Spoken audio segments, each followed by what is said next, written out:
Hello সবাই, এখনকার জীবনে সবচেয়ে ভয়ের মুহূর্ত কোনটা? নিশ্চয়ই সেই নোটিফিকেশন, আপনার ব্যক্তিগত তথ্য লিক হয়ে গেছে। উফ, কি ভয় লাগে!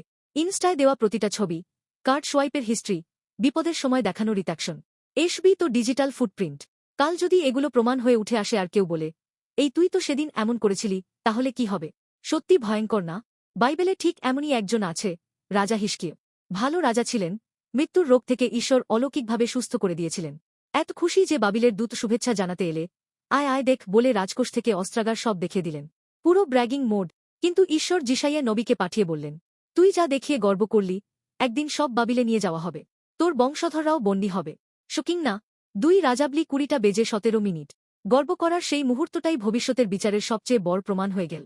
আমরাও তো তাই করছি, টাকা, নামডাক, সিভি, ফলোয়ার। এসব কোনোদিন ফিউচার রিস্ক রিপোর্ট হয়ে আমাদের শেষ করে দিতে পারে। আরও ভয়ের ব্যাপার, আমাদের জীবনের রেকর্ডে ভুল, স্বার্থপরতা, লজ্জাজনক মুহূর্তে ভরা। এই নিয়েই ঈশ্বরের সামনে দাঁড়ালে পুরোপুরি শেষ। কিন্তু এখানে সুপার গুড নিউজ। যিশু এসেছেন। তিনি আমাদের সব পাপ আর লজ্জার রেকর্ডের পুরো দাম দিয়েছেন। ক্রুশে রক্ত ঝরিয়ে, মরে, পুনরুত্থান হয়েছেন। ক্রুশ মানে বিশ্বের সবচেয়ে শক্তিশালী ইরেজার। যিশুতে বিশ্বাস করার মুহূর্তেই তোমার সব কালো অতীত বিচারের ফাইল থেকে চিরতরে মুছে যায়।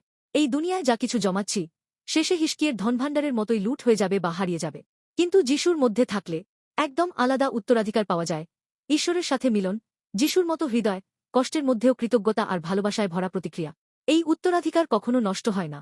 বন্ধুরা, আজই যিশুকে তোমার জীবনের প্রভু হয়ে আসার জন্য ডাকো। অতীত মুছে দেবেন আর ভবিষ্যতের পাতায় শুধু বিশ্বাস আর ভালোবাসার ঝকঝকে লেখা থাকবে। তোমাদের জীবনের বইয়ে সবচেয়ে সুন্দর অধ্যায় এখনও লেখা বাকি।